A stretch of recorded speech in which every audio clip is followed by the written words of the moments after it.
baga nagaan dhuftan abbaa gadaa. Gaawaan nagaa lafti nagaa waaqallo jidduutti saawwan nagaa waaqallo jidduutti namni nagaa nageenyi titee sabaaf sablammii haa ga'u nageenyi tee ollaa ganda haa ga'u nageenyi titee uummata keenya kana tasgabbeessu goobana hoolaarreessoo abbaa gadaa Oromoo Tuulamaa sirni gadaa marsaasaa eeggatee waarratee hoggaa 88 sirna demokiraasii kan aangoo wal mormii tokko malee wal quculuu wal ajjeesuu wal gubuu wal salphisuu tokko malee kan aangoo walii dabarsuu kanaaf kan hambaa addunyaa ta'ee galmaa'ee sirni gadaa kuni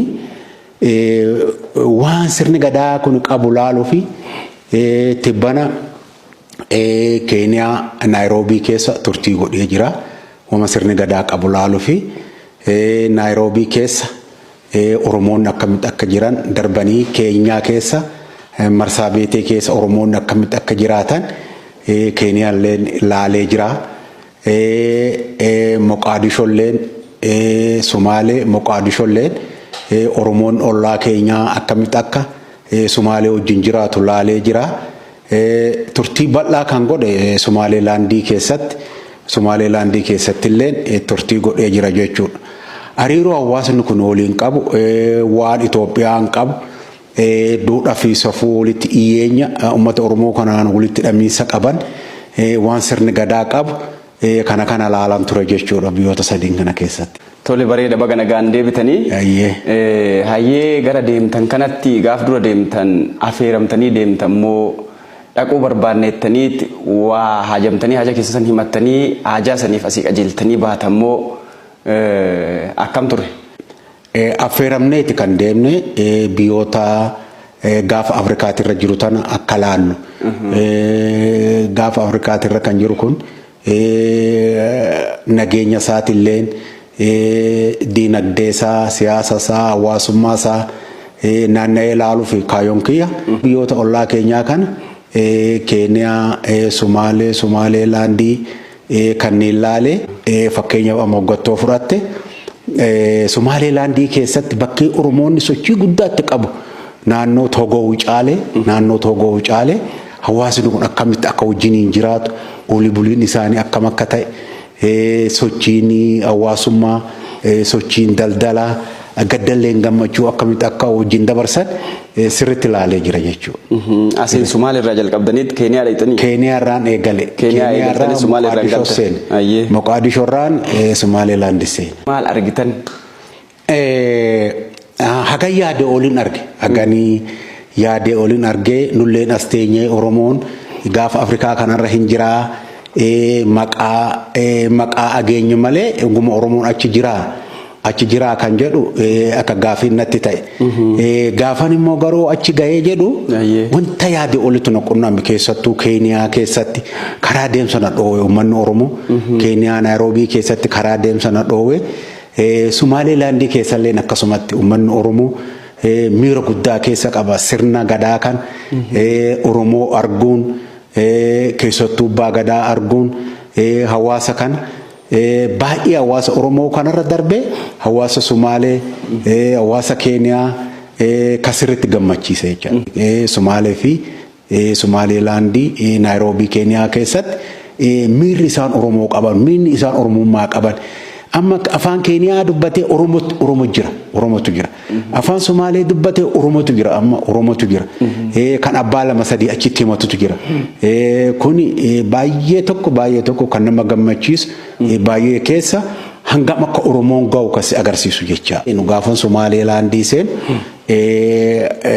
wadabii barbaraa fa'aa gottoodhaan darbee warratee immoo ministeerri tokko kan leenca fi qeerransa horsiisu jira achi fa'aa gottoodhaan darbee immoo Togoo Wucaalee fa'aa gottoodhaan harki irra caalu parsentiin 70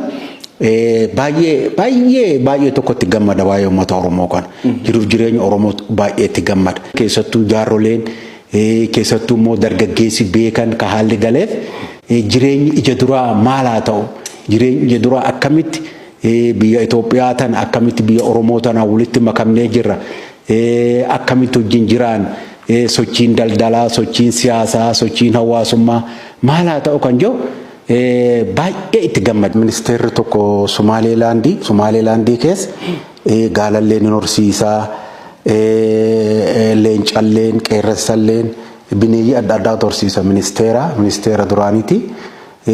Achoo dhaqu simannaa ho'atu naa godhame aannan gaalalleen na biratti gaala dachaasanii ilmanii hanga na obaasu darbee immoo haati mana isaa immoo Oromoo Tuulamaa ta'uun arge. Oromoo Tuulamaa haati mana Oromoo Tuulamaa ministeera Somaalilaandiiti nama guddaa baadiyyaa keessa jiraata manni isaa garuu beeta mangistiidha. Darbee intala Oromoo Tuulamaa of jalaa qaba. Intala Oromoo Tuulamaa damee Salaalee of jalaa qaba jechuudha. Kanaafuu qabsoo uummata Oromoo keessatti illee warra qabsaa'otaa wajjin nama baay'ee beeku. Nama waa'ee Oromoo kana dhaadheessu simannaa ho'atu achitti naa godhame. Uummanni Sumaalee uummata gaarii ta'u, uummanni Sumaalee uummata Oromoo ta'u sirriitti guutumaan guututti mirkaneeffadhe jechuudha.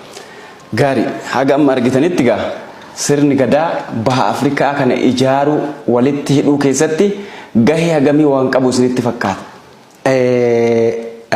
Keeniyaa keessatti numaayyuu kallattii marsaa beetetiin guutumaan guututti jira sirni gadaa. Keeniyaa keessa sirni gadaa guutumaan guututti beeka. Oromoon akka sirna gadaatitti bulu. Oromoon sirni gadaa isaa kun immoo akka hamba addunyaa ta'ee UNESCO irratti galmaa'e hin beeka. Gara Moqaadishoo gattoo dhufte akka abjuutitti beeka malee waan gadaan qabdu akka abjuutitti gaafa Afrikaa kanarratti waan Oromoon qabdu akka abjuutitti beeka malee sirriitti keessa bu'ee hin beeku. Amantaadhaan haguugame jechaadha. Gara Somaalilaand gattoo dhufte immoo sirriitti beeka. Maali?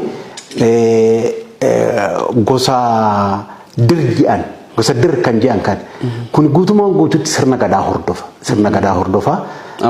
Ammayyuu sirna gadaa hordofa. Abbaa gadaallee inuma qaba tartiiba sarkaa qaba. Abbaa gadaallee ni qaba.